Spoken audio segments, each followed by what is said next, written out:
POV, les cartes Pokémon sont toujours pliées en deux chez Monoprix et visiblement il y a que moi que ça choque. Passé à côté du magasin, donc je suis parti voir s'ils avaient changé les boîtes pour les boosters, et non, ils les ont pas changés. Les gens ont dû en acheter parce que le stock aussi a pas mal bougé, il y a moins de boosters que la dernière fois, et ils ont dû remettre du stock, parce qu'il y a des paquets qui n'étaient pas là. Donc là, la série, elle est tellement prisée que les gens, même si les boosters ils sont pliés, ils les achètent quand même. Tout à l'heure, j'ai croisé des personnes qui avaient acheté les boosters, et ils m'ont dit, bah oui, on en trouve nulle part, donc du coup, on a pris ceux-là, mais à mon avis, les cartes, elles sont pas abîmées. Et pour avoir fait l'expérience la dernière fois, bah si, les cartes, elles étaient abîmées, elles étaient complètement tordues. Mais bon, pour la science, je vais en reprendre un. On m'a dit que si le booster était corné, j'avais 100% de chance d'avoir une carte rare à l'intérieur. Celui-ci est bien corné, il fera l'affaire. J'ai demandé si c'était normal que le paquet soit en mauvais état comme ça. Voilà ce qu'on m'a répondu. Faut le faire rentrer là-dedans, mais normalement les cartes vont bien.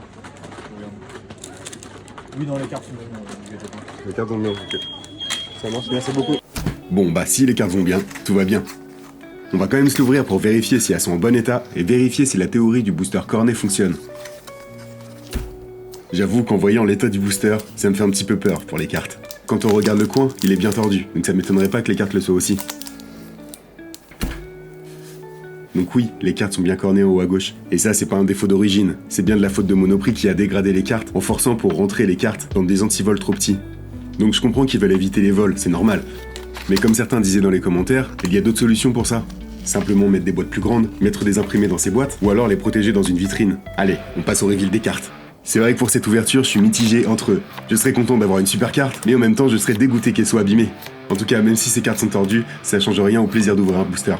Allez, on va voir si la théorie du booster corné fonctionne.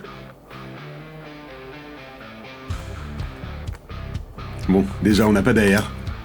Est-ce qu'on va avoir une ultra? Et non,